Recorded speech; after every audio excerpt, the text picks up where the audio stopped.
Okay, welcome to Serendipity Soundtrack, Episode 3, Pumping Color into the World with Every Heartbeat.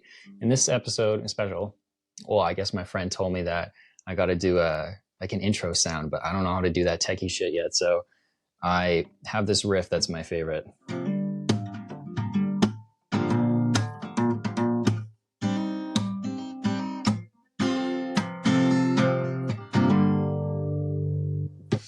So I hope that sounds good. I hope it received well on this mic. That'll probably be my intro when I can figure out how to do that. But this episode is special because today I wrote the final chapter of a 3-year book project called Pissed Off with a Purpose, Waging War on Fear, which is the big brother to an arsenal of gratitude, waging war on mediocrity and regret. Well, the essence is that I am grateful and I've built enough self-respect and positive habits in my life, but there's still things that piss me off. And like, how can I alter these sensations of injustice towards a positive end? Because every sensation in our body is for our survival and for our well-being. Our guilt is so we can correct ourselves back to a harmony. And grief is like unspent love and love that doesn't know where to go. And you name it, like a sore stomach is saying like, oh, you did something wrong, do not do that again. And your reaction to like getting rid of whatever negative substance that ended up in your body that is disrupting the harmony, the dis-ease, the lack of ease that your body is feeling can manifest outwardly or come from all these different capacities before it manifests as actual disease that we know as, anxieties and all these different things, cancers and whatnot, right? But in the spirit of pumping color into the world with every heartbeat, not every color is vibrant and sexy. Some of the colors are sometimes darker, but you need that contrast to get the full spectrum of the life experience.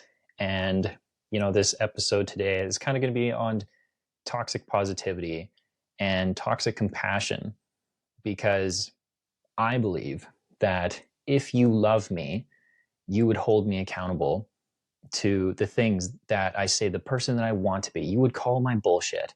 I think that's the most respectful thing you can do. I think that's the difference between an acquaintance and a real friend, is that an acquaintance is somebody that you have casual joys with, you banter, you laugh, and everything is basically convenient. But a real friend is somebody that's like willing to suffer with you and have hard conversations. And I kind of like that definition just as a fact of, somebody who's kind of willing to take a risk and, just say like, hey, like something could be slightly better here. But if somebody's not willing to, cross that line on your behalf in a loving way and, just challenge for the sake of, like maybe you're having a little off day, maybe I can be compassionate. Hey, just say, I see something that,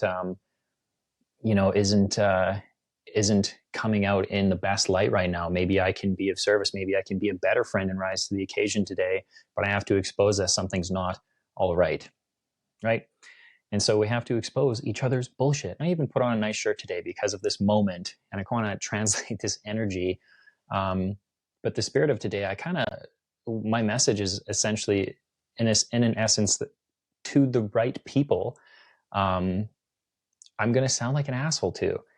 And just being willing to offend, and offense can't be given. It can only be taken. You have to agree with it. So if I said, you're dumb, but in your heart of hearts that you are not dumb, you're an intelligent person, then you're like, well, you're just wrong. I don't have to be burdened by this one thing that you said.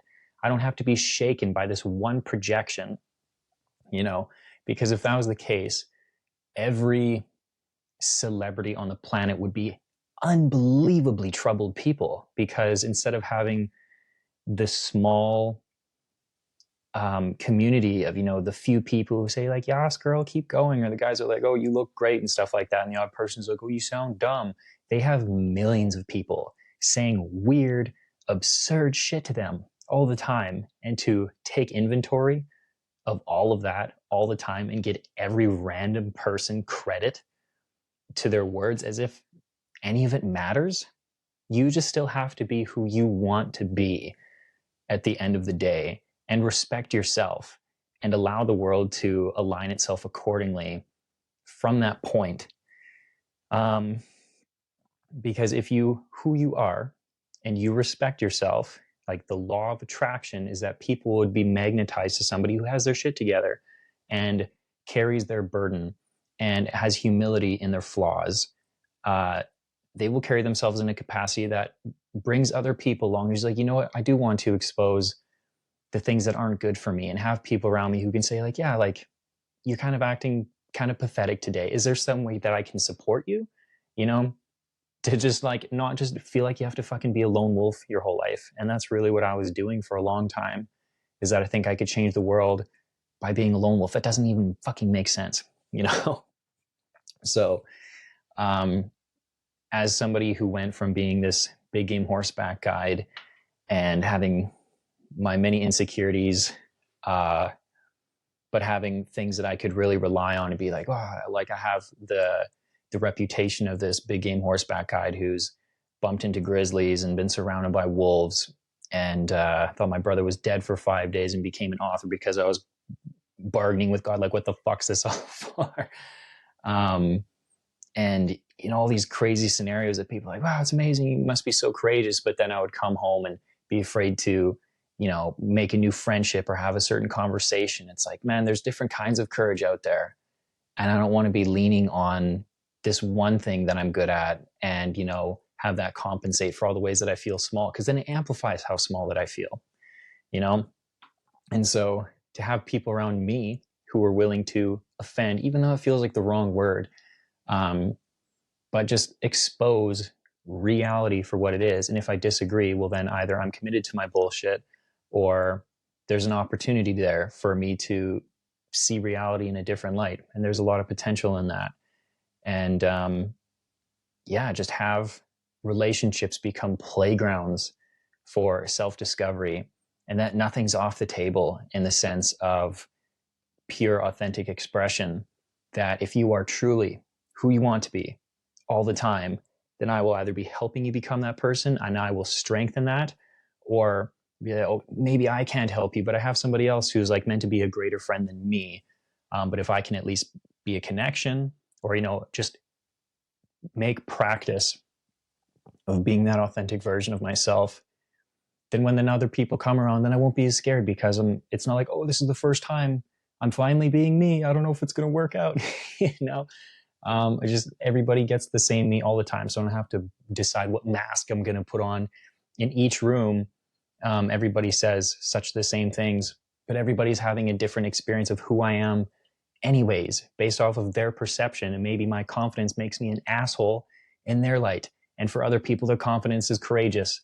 And so it'll just continue to be sorting accordingly. I only have to pay attention to what brings out the enthusiasm and the spark of my life, you know? And so in this light of toxic positivity and toxic compassion, the willingness to offend, let's talk about New Year's resolutions, because I think they're kind of ridiculous. If you think something's good for you, then you can do it today. You can start over and you can fuck it up, and you can start again the next day, or this minute for that matter. People be like, oh, okay, like I messed up my streak for Duolingo, or whatever the hell you're trying to do, your sobriety. Be like, oh, I'll try again next week, and you give yourself a grace period. But then you're allowing, let's say, that grace period, like, oh, I'll start again after this amount of time. Well, then you have allowed yourself to not be who you want to be for that entire grace period. There's a difference between grace and forgiveness and, you know, actually trying to be the person that you're fighting to want to become, you know? And so there has to be a rigidness, and a loving friend might say, no, you don't have to fucking wait to try again. Put the shit down, the smokes, the drinks, the fatty foods, whatever the case may be. Like, you don't have to wait another minute to be that person that you aspire to become. And to say that you have to wait for a new year, as if the calendar fucking matters, as if the 1st of January feels any different then June 20th, if you want to be a person, you have to be that person all year long.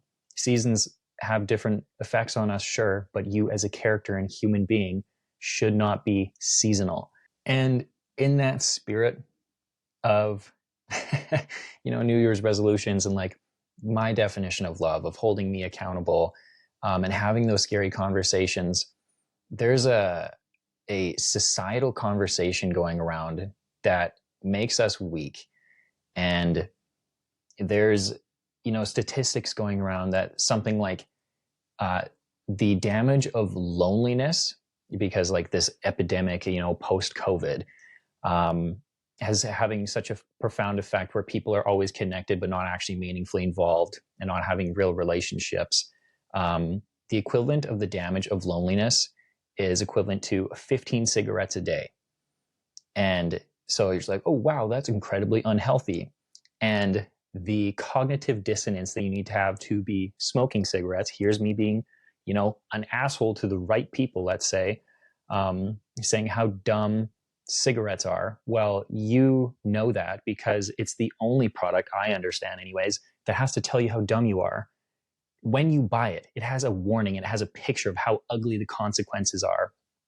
Alcohol doesn't do that. They're all like, oh, you could be a captain or whatever shit that is being romanticized to you in different drugs, alcohol, whatever the case may be. Like cigarettes is the one thing that's like, this is profoundly stupid, but then like, vaping's right under that with the nicotine. It just has to be. It's the same fucking thing, slightly different ingredients. But we societally do that, and we guilt people for their sobriety. Let's say, oh, were you boring?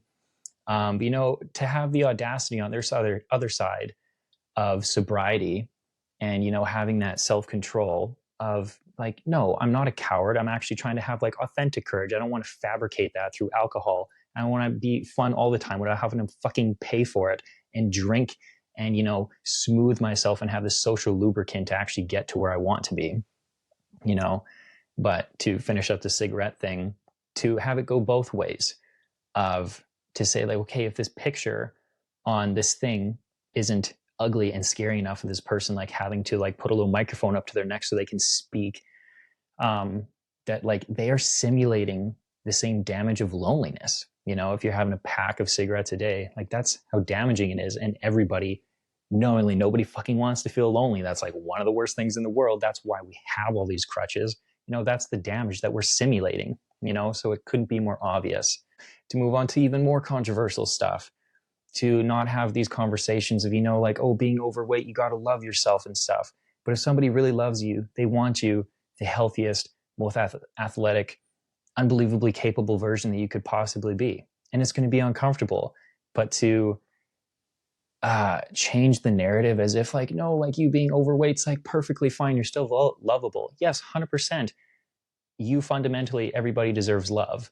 But for you to be the demise of your own health, like the version of me that loves you wants you to minimize your mortality rate and minimize your health problems that come with obesity and stuff. And I refuse to feel silenced by the fact that it's like, no, I want my friends fucking healthy, but there's this like, no, let's have plus size models and stuff like that. Yeah, there's people that are slightly bigger. They need clothes too, 100%.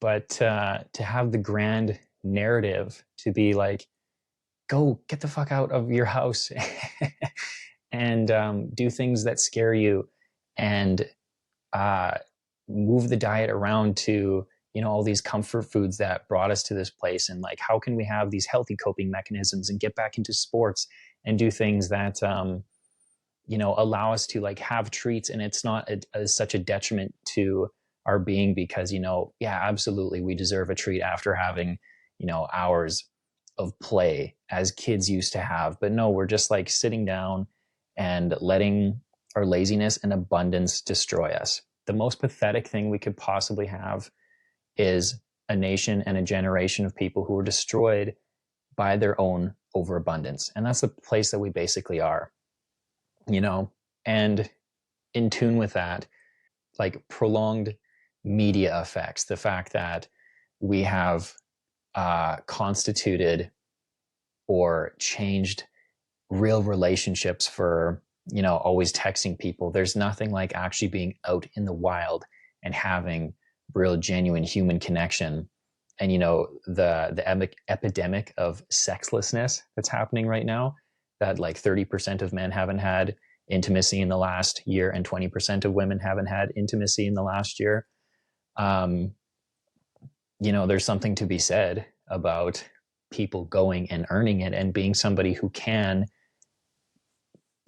be a part of somebody like, yeah, absolutely, you're so admirable, that you're somebody I want to grow with. When people have it so easy that they can just go and watch pornography till the end of their days and have basically fool themselves that they have arrived and they have made it to the moment of intimacy, but then see the product of their life and realize that they never played out in the real world because they were too busy playing with themselves. If you're too busy playing with your own balls, you can't go and play with the world, And that's a loving thing to say, that there's a very obvious consequence to so much of life stuff, but it's like, oh, well, if they don't know, it doesn't hurt them. But buying into the lie that if people can continue getting away with the things that like nobody knows about, then everybody's living a secret. And that's why everybody has a mask. And, the person who's being authentic and enthusiastic is a threat because they've actually found themselves, they found their self-respect. And that person having such stressless continuity of who they are just exposes the fact that other people have committed to their lies and their bullshit. And yeah, it's going to be a lot of hard work after you've committed to being that person for so long. But it's meaningful, positive work, because people say stuff like, oh, what's meant to be will stay. What's meant for you will always come. And that's a really easy cop-out. But when the stats are like 50% of marriages are ending in divorce, and that's only the people courageous enough and angry enough to do something about it, there's a lot of very unhappy people married still, so it's even worse than that in a sense. But there's also people who do the hard, scary work and humble themselves and are incredibly vulnerable and take that opportunity, because the alternative is to create a version of themselves that is loved. And when they receive praise, they're like, oh, well, you loved a version of me that I fronted. It's not who I want to be, and I think that's like one of the ultimate failures of trying to create connection, is I'm guessing who this person wants me to be rather than just being enthusiastic for the sake of itself and letting that be authentic and guide me and letting it kick my ass and correct me accordingly as I go on this courageous journey, and have people who really align with me rather than just letting the loneliness and like desperation that I attribute very similar to starving, that if you're starving and somebody offers you McDonald's right now or steak in an hour, you're going to say, give me McDonald's right now. Then that's just like you diminishing that feeling and like getting rid of that pain as quick as possible. But you can't live a healthy life living off of McDonald's. Eventually, if there's McDonald's people that are helping you get over your loneliness, then eventually you have to, be like, hey, like, you served your purpose now, and I'm grateful, but I aspire to find people that are much healthier. I want to go eat a steak and like nourish my body in a greater way. And it's either those people can come with you, or if you're too afraid to upgrade, then that's exactly what you keep, But what we do to get out of survival mode and what we have to do to get into a thriving mode are very different modalities of living. And it's going to make you feel like a stranger to people that you've been around for a while. And it's going to feel lonely. But the consequences of having a courageous journey are going to create results that you're going to respect yourself for and love yourself for. And those things are worth doing. And to come to 3 years of staring at what waging war on fear might be, I cannot wait to share that stuff with you guys. And so, pumping color into the world is sometimes going to piss people off. And I'm sure this episode surely will. But, in the spirit of love, like, I just want people as healthy and authentic and strong as they can possibly be. And sometimes you got to say some shit that doesn't make them feel comfortable, so be it. if you were never uncomfortable, then you may never move. And so I never wish pain upon anybody, but I do wish that they have a life that provokes them enough to move, so you can be inspired by something that you love, but also to be inspired by something that scares the shit out of you so much that if you don't do it, that's also like an unbearable fantasy or nightmare on the flip side of not living a courageous life, And if you can balance those things and have a delayed gratification of just seeing something through out of pure faith, not having anything promised, because that's what a real adventure really is. You don't need faith for something that's promised, but you do for something that, you have no idea how it's going to turn out, but that's a real fucking adventure, isn't it? So yeah, here's to many new amazing beginnings. Thanks for watching. If you guys have any thoughts, I'd love to hear them. I'd want to know how you're being courageous this year. But until next time, love you. Talk to you soon.